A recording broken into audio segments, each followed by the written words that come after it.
നമസ്കാരം ഡോക്ടർ. പ്രോസ്റ്റേറ്റുമായി ബന്ധപ്പെട്ട് തന്നെയാണ് ഈ ഒരു സംശയവും. നമ്മുടെ ഒരു വീഡിയോയിൽ നമ്മൾ പ്രോസ്റ്റേറ്റുമായി ബന്ധപ്പെട്ട ഒരു ഓപ്പറേഷനെ കുറിച്ച് വിശദമായി പറഞ്ഞിരുന്നു. അപ്പോൾ അതിന് വന്നൊരു കമൻ്റാണ്, ഡോക്ടറെ ഇപ്പോൾ ഇഞ്ചക്റ്റ് ചെയ്ത് ചുരുക്കാനും അത് അകറ്റിയുള്ള ഏറ്റവും പുതിയ സാങ്കേതിക വിദ്യ ഉണ്ട്, ഇഞ്ചക്റ്റ് ചെയ്ത് ചുരുക്കാനുള്ളത്. അപ്പോൾ ഈ പഴയ സാങ്കേതിക വിദ്യ അത് ഗോൾഡ് സ്റ്റാൻഡേർഡ് എന്നൊക്കെ പറഞ്ഞ് പൊലിപ്പിക്കേണ്ടതുണ്ടോ എന്നുള്ളതാണ് അദ്ദേഹത്തിൻ്റെ ആദ്യത്തെ ചോദ്യം. ഇത് ലൈംഗികത ഇല്ലാതാക്കും എന്ന് എനിക്ക് ഉറപ്പുള്ളൊരു കാര്യമാണ്.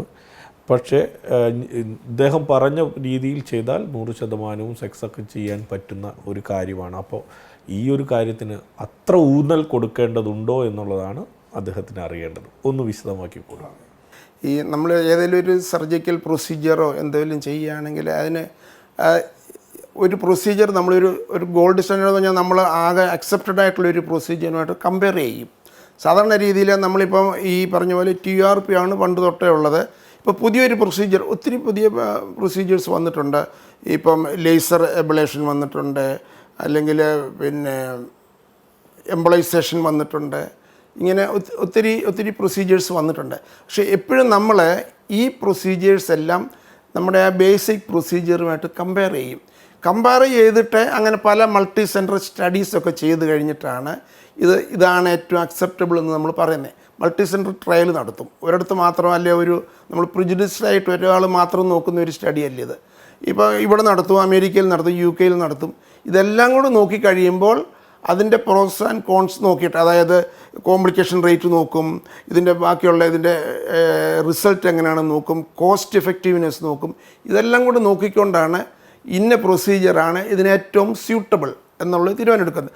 അതിനർത്ഥം മറ്റേത് ചെയ്യേണ്ടെന്നല്ല, മറ്റേ പ്രൊസീജിയർ ചെയ്യാം. മറ്റേ പ്രൊസീജിയേഴ്സൊക്കെ പുതുതായിട്ട് വരുന്ന പ്രൊസീജിയേഴ്സൊക്കെ അത് ചിലപ്പോൾ പലതും എക്സ്പെരിമെൻ്റൽ സ്റ്റേജ് ആയിരിക്കും. എന്നാൽ അത് വളരെ സെലക്റ്റീവായിട്ട് ചിലപ്പോൾ എല്ലാവർക്കും ഈ പറയുന്ന പോലുള്ള ഈ നീഡിൽ അബ്ലേഷനൊന്നും പറ്റത്തില്ല. അതായത് ഇപ്പോൾ യൂറോ ലിഫ്റ്റ് എന്ന് പറയുന്നത് ഇപ്പോൾ നമ്മൾ ഒത്തിരി പ്രൊസീജിയേഴ്സ് ഇപ്പം വരുന്നുണ്ട്, പുതുതായിട്ട് വരുന്നുണ്ട്. പക്ഷേ എല്ലാ പേഷ്യൻസിനും അത് സ്യൂട്ടബിൾ അല്ല. അത് വളരെ സെലക്ട് ചെയ്തിട്ടുള്ള പേഷ്യൻസിന് അതിന് റിസൾട്ട് കിട്ടത്തുള്ളൂ.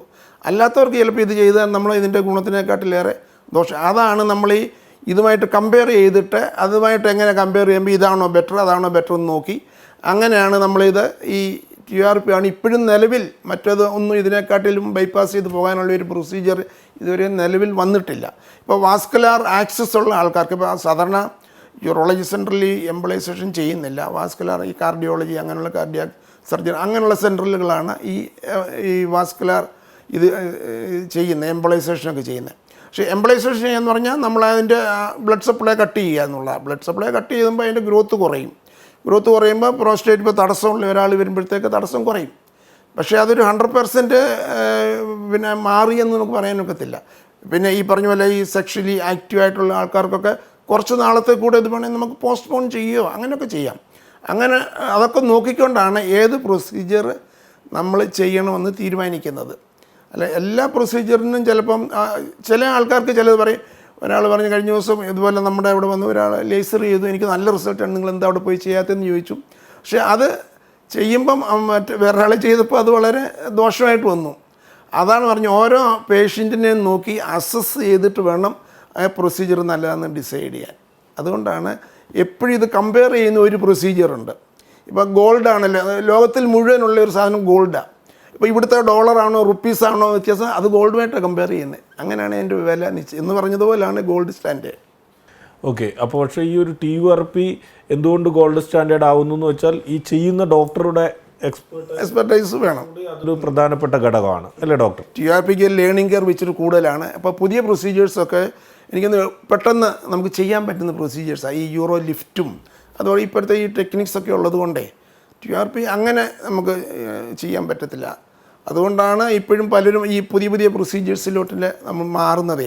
കോംപ്ലിക്കേഷൻ റേറ്റ് ചിലപ്പോൾ കുറവായിരിക്കും. ആർക്കും ചെയ്യാവുന്ന ഒരു പ്രൊസീജിയറായി പുതിയ പ്രൊസീജിയേഴ്സ്. കോംപ്ലിക്കേഷൻ റേറ്റ് കുറവായിരിക്കും. പിന്നെ സെക്ഷലി ആക്റ്റീവായിട്ടുള്ളവർക്കൊക്കെ ചിലപ്പോഴേ പ്രോസ്റ്റേറ്റ് കംപ്ലീറ്റ് ഷ്രിങ്ക് ചെയ്യണമെന്നില്ല, കുറച്ചവിടെ കാണും, അതിൻ്റെ ഔട്ട്ലെറ്റ് മാത്രം ഒന്ന് ഓപ്പൺ ആയാൽ പോരെ. അപ്പോൾ അങ്ങനെയുള്ളവർക്ക് സെക്ഷലി ആക്റ്റീവ് ഗ്രൂപ്പിനൊക്കെ ചിലപ്പോൾ ഈ യൂറോ ലിഫ്റ്റൊക്കെ കുറച്ച് അഡ്വാൻറ്റേജസാണ്. അപ്പോൾ TURP എന്തുകൊണ്ടാണ് ഒരു ഗോൾഡ് സ്റ്റാൻഡേർഡ് ഓപ്പറേഷനായി മെഡിക്കൽ ലോകം പരിഗണിക്കുന്നത് എന്നുള്ളതിനെക്കുറിച്ച് വിശദമായി ഡോക്ടർ പറഞ്ഞു തന്നു കഴിഞ്ഞു. ഇത്തരത്തിൽ സംശയങ്ങൾ വളരെ സ്വാഗതം ചെയ്യുന്നു നമ്മൾ. കാരണം എന്താണെന്ന് വെച്ചാൽ ഇത്തരം സംശയങ്ങളാണ് കൂടുതൽ ആളുകളിലേക്ക് ഈ ഒരു മെസ്സേജ് എത്തിക്കാൻ സഹായിക്കുന്നത്. അപ്പോൾ ഇത്തരത്തിലുള്ള സംശയങ്ങൾ നമ്മുടെ സോഷ്യൽ മീഡിയയിലൂടെ ചോദിക്കാവുന്നതാണ്.